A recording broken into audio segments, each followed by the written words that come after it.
মবটা বাংলাদেশে এমন ভাবে ভাইরাস হয়েছে যে মবের কারণে মানে আমরা সিকিউর না।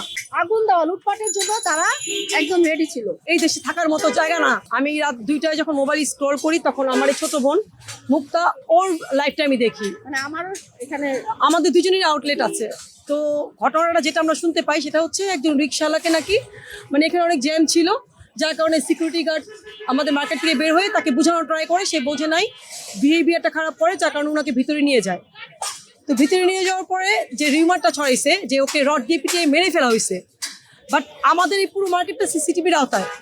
এখনো পর্যন্ত কোনো প্রুফ কেউ দিতে পারেনি যে এটাকে মেরে ফেলছে বা ওর কোনো ক্ষতি হয়েছে। স্টিল এখনো পর্যন্ত আমরা সেই রিক্সাওয়ালাকে দেখলাম না। এখনো ভিডিও ফুটেজগুলো আছে, আপনারা চেক করে দেখতে পারবেন। এই রিউমারটা ছড়ানোর সাথে সাথে যেটা হয়েছে ভাঙচুর স্টার্ট।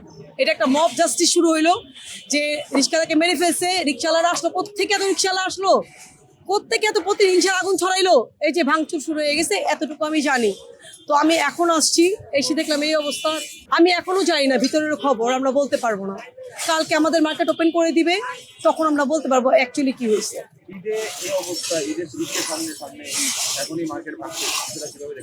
আচ্ছা আমি বলি, এটা একটা নিউ মার্কেট, মানে নতুন করা হয়েছে।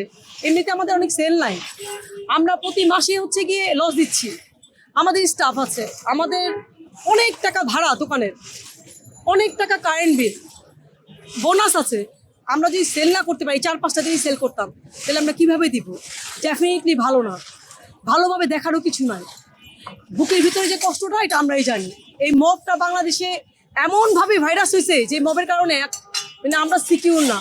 আমরা ব্যবসা করে ছেড়ে দিয়ে দেশের বাড়ি চলে যাওয়ার চিন্তা ভাবনা করতেছি, অ্যাটলিস্ট জানে মালে বেঁচে থাকি, এটাই কথা আমার। আমি সাউথ কোরিয়া প্রবাসী, যদিও আমি বিদেশ থেকে আসছি। আমি চিন্তা ভাবনা করতেছি আমার 2টা আউটলেট, 2টাই আমি সেল করে দিয়ে আবার চলে যাবে। এই দেশে থাকার মতো জায়গা না, এদেশের মানুষ ভালো না, এদেশের জাস্টিস ভালো না। এত বড় একটা মার্কেট, ঘটনা হওয়ার সাথে সাথেই তো আশপাশেই থানা, পুলিশ তো তখনই আসবে। কেন আইন আসেনি, কেন প্রশাসন আসেনি, ভাঙার পরে কেন আসবে? মবের কালচার যদি আমরা বাংলাদেশ থেকে না সরাতে পারি, যে কালচারটা অলরেডি শুরু হয়ে গিয়েছে, আর যে কালচারের কারণে দেখেন আপনারা প্রুফ দেখতে পাচ্ছেন, এই মবের কালচারটা শেষ করতে হবে। আমরা আদৌ জানি না সেই লোকটা কোথায়। আমরা এই লাশ ভিতরে আছে, মেরে ফেলছে। এখানে কিন্তু একটা কথা আছে, রিক্সাওয়ালা সিকিউরিটির গায়ে হাত তুলেছিল, রিক্সাওয়ালা সিকিউরিটির গায়ে হাত তুলেছিল। একটা মার্কেটের তো একটা রুলস আছে যে একটা রিক্সা কোথায় রাখতে পারবে, পার্ক করতে পারবে না। এই রুলসটা তো আমার সিকিউরিটি গার্ড কেন, আমাকে মার্কেট কন্ট্রোল করার জন্য তাকে সিকিউরিটি গার্ড রাখা, সেই সিকিউরিটি গার্ডের উপরেই হাত তোলা, সে তো তাকে প্রোটেক্ট করবে, ঠিক না? এখন সে যদি ভিতরে নিয়ে আদৌ কি মারা গেছে বা লাশ, এটা পুরো গুজব। একটা গুজবের কারণে এত বড় একটা, শুধু রিক্সাওয়ালা ছিল না, আমি বলি শুধু রিক্সাওয়ালা ছিল না, এখানে রিক্সাওয়ালা কয়জন ছিল, এর সাথে আরো কিছু মানুষ ছিল যারা লুটপাটের জন্য পুরা মার্কেটটা মানে আজকে লুটপাট করেই ছাড়বে। আগুন দেওয়া লুটপাটের জন্য তারা একদম রেডি ছিল। ইভেন রিক্সাওয়ালা রিক্সা নিয়েও চলে আসছিল যারা লুটপাট করে মাল নিয়ে যাবে। 11:30টার দিকে আমি এখান থেকে বের হয়েছি, তখন আমার স্টাফরা দেখতেছি যে সিসি ক্যামেরা খেয়াল করতেছে যে সে খুব দৌড়াদৌড়ি করতেছে।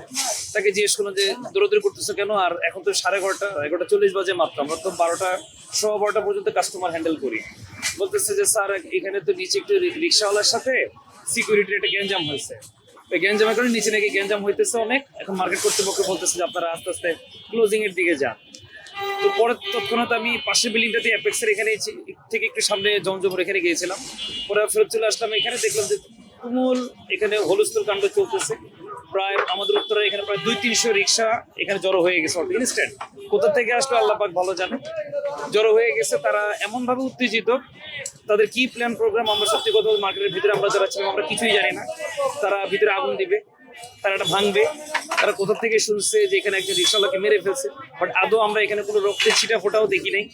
আমরা মার্কেটের ভিতরেই ছিলাম, রক্তের ছিটা ফোটাও ছিল না, লাশ তো ভুলেও ছিল না এখানে। তারা কোথা থেকেই খবরটা পাইছে তারাই ভালো জানে।